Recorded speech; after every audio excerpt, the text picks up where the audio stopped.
दोस्तों, यह मूवी हाल ही में रिलीज हुई है। इसकी कहानी बिल्कुल झकझोर देने वाली है और सच्ची घटना पर आधारित है।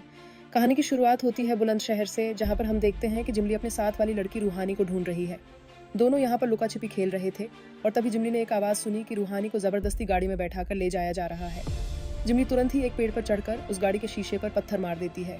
यहाँ से कहानी शिफ्ट होती है पश्चिम बंगाल में, जहाँ पर हम देखते हैं कि कुछ माफिया के लोग लड़कियों को पकड़कर बॉर्डर पार करने की बात कर रहे हैं, लेकिन उन्हें नहीं पता कि उन लड़कियों के बीच छुपी हुई है एसएसपी शिवानी शिवाजी रॉय और उनकी टीम झाड़ियों के बीच छुपी हुई थी।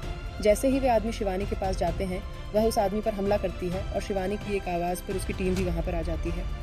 उन आदमियों को गिरफ्तार करके उन सभी लड़कियों को रिहा करा लिया जाता है। वहाँ से शिवानी जब अपने ऑफिस आती है तो उसे उसकी सीनियर अपने पास बुलाते हैं। वो उसे बुलंदशहर में रूहानी के बारे में बताते हैं कि 2 लड़कियों को अगवा कर लिया गया है। उनमें से एक है रूहानी, जिसके पिता बड़े बिजनेसमैन हैं और वो चाहते हैं कि इस केस को तुम हैंडल करो। इसके लिए तुम्हें बुलंदशहर जाना होगा और इसीलिए शिवानी वहाँ पहुँच जाती है। वहाँ पर हर एक चीज़ देखती है जहाँ से उन दोनों लड़कियों को उठा लिया गया था। वो एक एक मूवमेंट को देखकर सब कुछ समझ जाती है कि यहाँ क्या हुआ है। वहाँ पर शीशे के टूटने के टुकड़े भी पड़े हुए थे। इसका मतलब साफ था कि जिमली रूहानी को बचाना चाहती थी और उन आदमियों की नज़र जब जिमली पर गई तो उन्होंने उसे भी उठा लिया। सारा पैटर्न जानने के बाद यह तो बात साफ हो चुकी थी कि उन लोगों ने लड़कियों को पैसों के लिए तो बिल्कुल नहीं किया, नहीं तो अब तक किडनैपर्स का कॉल आ जाना था। जहाँ रूहानी बड़े बिजनेसमैन की बेटी है तो वहीं जिमली एक नौकर की बेटी है। शिवानी ने रूहानी के पिता से कहा कि हमें कुछ ऐसा करना होगा कि किडनैपर्स का कॉल हमें खुद आ जाए। उन्हें पैसों का लालच दो कि 2 लड़कियां गायब हैं, उन्हें जो भी वापस लेकर आएगा उनके लिए 2 करोड़ का इनाम है। ये न्यूज़ किडनैपर्स देख लेते हैं। उन किडनैपर्स ने जिमली और रूहानी को 20 लाख रुपए में अगवा किया था और 2 करोड़ सुनकर उनके मन में लालच आ जाता है। लेकिन अभी उनके मन में यह भी डर है कि उन दोनों लड़कियों को उस आदमी ने अभी तक अम्मा को भेज दिया होगा और अम्मा से पंगा लेना खतरे से खाली नहीं है। वह फिर भी रिस्क लेकर वहाँ पर पहुँचते हैं। वहीं अम्मा के आदमी जिमली और रूहानी का एक टेस्ट करते हैं, जिसमें रूहानी पॉजिटिव थी। मतलब अम्मा को जो लड़कियाँ चाहिए वो रूहानी से कम उम्र की चाहिए, इसीलिए रूहानी अभी उनके किसी काम की नहीं है। तभी वे किडनैपर्स वहाँ पर आ जाते हैं और उन्हें वहाँ से छुड़ा कर ले जाते हैं, लेकिन जिमली को अम्मा के आदमी जाने नहीं देते। शिवानी ने रूहानी के पिता को पहले ही समझा दिया था कि पहले हमें यह यकीन करना है कि दोनों लड़कियाँ जिंदा हैं या नहीं, इसलिए वो कहें कि मुझे अपनी बेटी से बात करनी है। वो जहाँ से कॉल कर रहे थे वो एक लैंडलाइन नंबर था और उनकी लोकेशन दिल्ली बता रही थी। इसके बाद शिवानी प्लान बनाती है कि जब वो रूहानी को लेकर पैसे लेने आएंगे तो हम उन्हें पकड़ लेंगे। रूहानी के पिता आगे चल रहे थे और पीछे शिवानी अपनी टीम के साथ। वीडियो कॉल पर रूहानी को दिखाते हैं कि किस प्लेटफॉर्म पर हम लोग खड़े हुए हैं, आप बैग उस चेयर पर रख दें।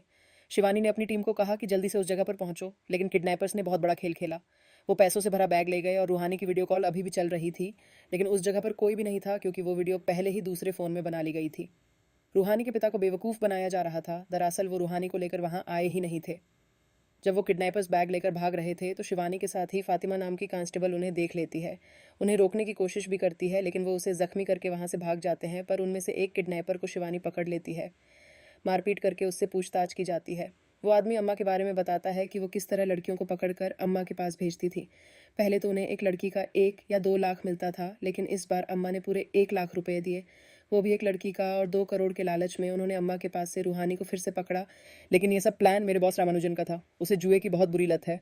शिवानी दूसरी तरफ अम्मा को देखती है, जो कि एक बहुत बुरी औरत है। उसके आदमी का कॉल आता है। वो बताता है कि हमारे हाथ से निकल गई है, लेकिन जिमली अभी भी हमारे पास है। हमारे काम की रूहानी को ख़त्म करना होगा, नहीं तो हमारे बहुत सारे राज खुल सकते हैं, और जिमली को तुम मेरे पास लेकर आओ। वहीं दूसरी तरफ हम देखते हैं कि शिवानी का हस्बैंड उसे कितने दिनों बाद आज मिलने आया है, लेकिन तभी उसे कॉल आता है। उसे अम्मा के बारे में कुछ पता चला था, इसीलिए वो अपने हस्बैंड के साथ 5 मिनट रुक भी नहीं पाती और उसे अपनी ड्यूटी पर फिर से जाना पड़ता है। अभी शिवानी फातिमा को अपनी टीम में ले लेती है। शिवानी को यहाँ यह भी पता चलता है कि 3 महीने में 93 लड़कियाँ गायब हो चुकी हैं। शिवानी को वहाँ से किडनैपर्स के बारे में पता चलता है। उन्हें लग रहा था कि उन लोगों ने रूहानी को यहाँ पर छुपाया होगा, लेकिन वो तो यहाँ पर किसी को मारने आए थे। उस आदमी का नाम रामानुजन था। इससे पहले कि वो किडनैपर्स रामानुजन का कोई नुकसान पहुंचा दें, शिवानी की टीम उन दोनों आदमियों को ख़त्म कर देती है। इस बात से रामानुजन बहुत खुश होता है। उसने कहा कि मैंने सुना था कि पुलिस हमेशा लेट पहुंचती है, लेकिन आज ऐसा नहीं हुआ। शिवानी को पता चलता है कि रामानुजन एक ट्रस्ट चलाता है। वो इस ट्रस्ट के अंदर उन गरीब भिखारियों को रेस्क्यू करता है। शिवानी उसकी इन बातों से काफ़ी इंप्रेस थी, इसीलिए उसने रामानुजन से कहा कि वो भी उसकी हेल्प करे ताकि वो अम्मा को पकड़कर उसे एक्सपोज कर सके, और इसके लिए रामानुजन मान जाता है। शिवानी रामानुजन के साथ मिलकर कई सारे अड्डों पर रेड मारती है, लेकिन जिमली और रूहानी का अभी तक भी कोई पता नहीं चला था। शिवानी के सीनियर उस पर गुस्सा करते हैं कि तुम्हें रूहानी पर फोकस करना चाहिए, न कि अम्मा पर। वहीं दूसरी तरफ हम शिवानी के हस्बैंड को देखते हैं। जब वो वॉशरूम से आया तो उसे लगा कि शिवानी बेड पर लेटी हुई है। उसने शिवानी को आवाज़ लगाई और देखा, तब वो अम्मा थी। दरअसल वो शिवानी के घर तक पहुंच चुकी थी। शिवानी तुरंत ही अपने बेडरूम में जाती है तो उसने देखा हस्बैंड बेहोश पड़ा है। तुरंत ही वो उसे हॉस्पिटल लेकर जाती है। तभी शिवानी को एक अड्डे से कॉल आता है कि एक आदमी ने उसे सीरियल नंबर वाले नोट हमें दिए हैं। शिवानी रामानुजन के साथ और फातिमा को लेकर उस अड्डे में पहुंचती है। फातिमा के पैर पर गोली लग जाती है। वहीं रामानुजन उस कमरे के अंदर चला जाता है जहां एक आदमी रूहानी को लेकर मौजूद था। उस आदमी को जान से मार देता है और रूहानी को चुप करने को कहता है। रामानुजन उसके नाक में और मुंह में अपना हाथ रख लेता है और वो हाथ तब तक नहीं हटाता जब तक कि रूहानी की मौत न हो गई। शिवानी के अंदर आने पर वो रोने का नाटक करने लगा कि मैंने रूहानी को बचाने की बहुत कोशिश की, लेकिन इस किडनैपर ने उसका गला घोंट कर मार दिया। और शिवानी उसकी बातों पर यकीन कर लेती है, लेकिन ऐसा नहीं था। रामानुजन अम्मा का ही खास है। उसने खुद ही उस दिन 2 आदमियों को बुलाया था ताकि वो उस पर हमला करें, और अम्मा का मकसद था रूहानी को ख़त्म कराना, और वो हो चुका था। रूहानी की मौत से शिवानी अंदर से टूट चुकी थी। उसके सीनियर का कहना था कि रूहानी के मरने के बाद यह केस बंद हो चुका है, लेकिन शिवानी जिमली को बचाना चाहती है।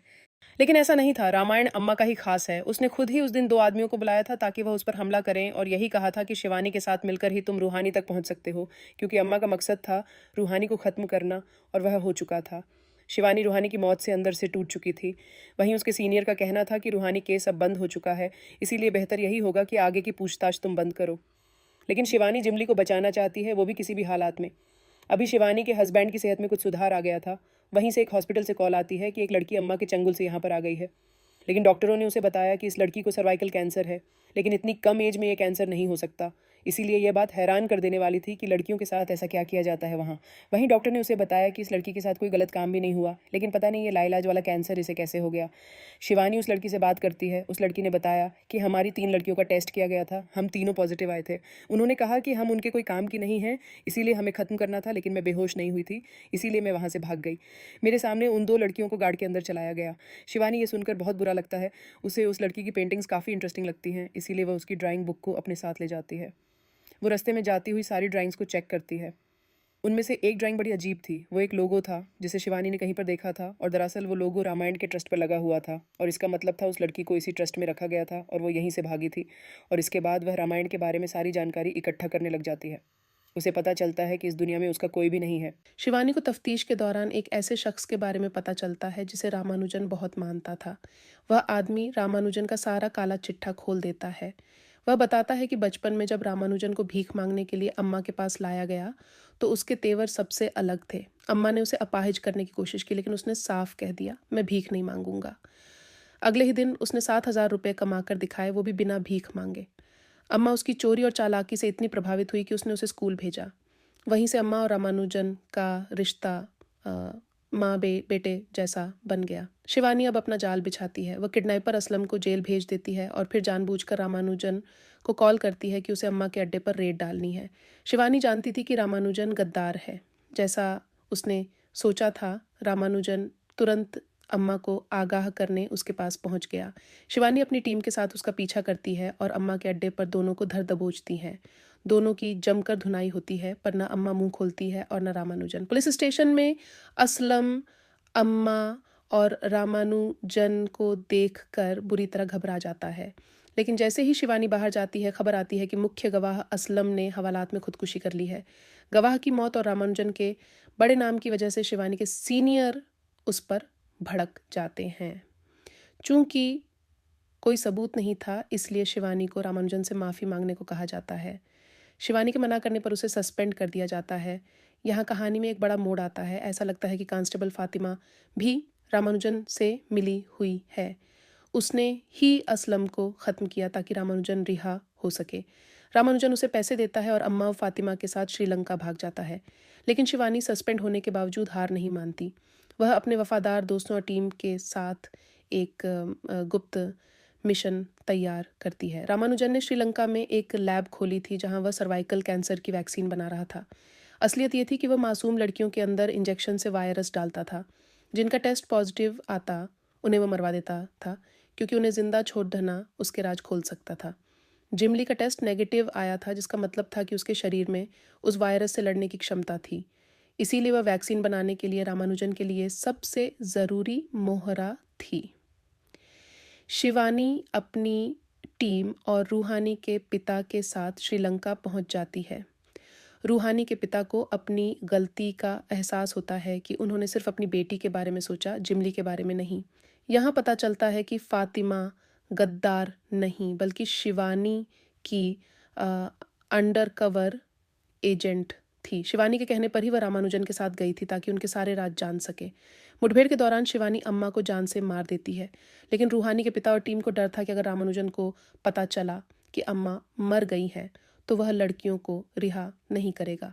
शिवानी एक दिमाग लगाती है। वह अम्मा की लाश का ऐसा मेकअप करवाती है जैसे वह सो रही हो। रामानुजन लड़कियों से भरा ट्रक लेकर आता है और सबसे पहले अम्मा से मिलने की जिद करता है। शिवानी अम्मा की लाश को व्हील चेयर पर बैठाकर भेजती है जिसमें बम फिट था। जैसे ही व्हील चेयर रामानुजन के करीब पहुंचती है, एक बड़ा धमाका होता है और रामानुजन का अंत हो जाता है। सारी लड़कियां और जिमली सुरक्षित बचा ली जाती हैं। शिवानी के सीनियर्स उससे माफ़ी मांगते हैं और उसे वापस ड्यूटी पर बुलाते हैं। शिवानी अपनी शर्त रखती है कि वह केवल अपनी स्पेशल टीम के साथ काम करेगी। इस कहानी से साफ है कि हैवानों का कोई धर्म नहीं होता। आज के समाज में छिपे इन भेड़ियों को पहचानना ज़रूरी है। इस कहानी के बारे में आपकी क्या राय है? कमेंट बॉक्स में ज़रूर बताएं और ऐसी ही सच्ची कहानियों के लिए हमारे चैनल को सब्सक्राइब करें। धन्यवाद।